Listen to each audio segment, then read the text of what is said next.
Društveno previranje koje se kod nas dogodilo 1971. godine, poznatije kao Hrvatsko proljeće, praćeno je snažnom izdavačkom djelatnosti. Jedno od najutjecajnijih glasila tada je postao Hrvatski tjednik, novine za kulturna i društvena pitanja, u nakladi Matice Hrvatske. Prvi broj pojavio se u prodaji 16. travnja 1971. godine, trenutačno postavši platformom koja je propitivala odnose u društvu. Prilike u Hrvatskoj, okovanoj Titovom komunističkom diktaturom, učinile su se te 1971. godine kao vrijeme demokratskog pomaka koji možebitno mijenja odnose u zemlji.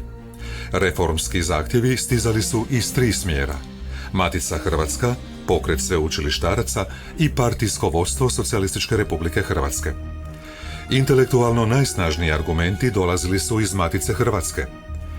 Hrvatski tjednik, koji je počeo izlaziti u smjeloj nakladi od čak 20.000 primjeraka, uskoro je postao medij s pomoću kojega je Matica Hrvatska izravno komunicirala s hrvatskom javnošću.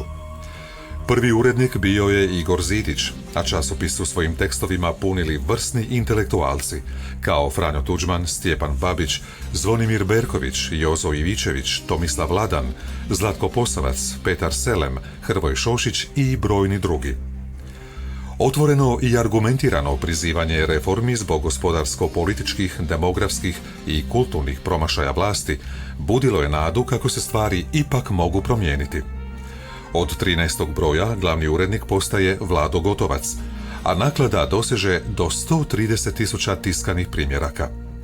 Tito i Bakarić su, nakon odluke o smjeni partijskog vodstva Socijalističke Republike Hrvatske u Karađorđevu, prepoznavši u Matici Hrvatskoj, a posljedično i Hrvatskom tjedniku, glavne protivnike vlasti, nakon 34. broja zabranili časopis. Matica Hrvatska je raspuštena, a istaknuti suradnici i Matice Hrvatske i Hrvatskog tjednika suđeni su na višegodišnje zatvorske kazne, kao kontrarevolucionari i hrvatski nacionalisti.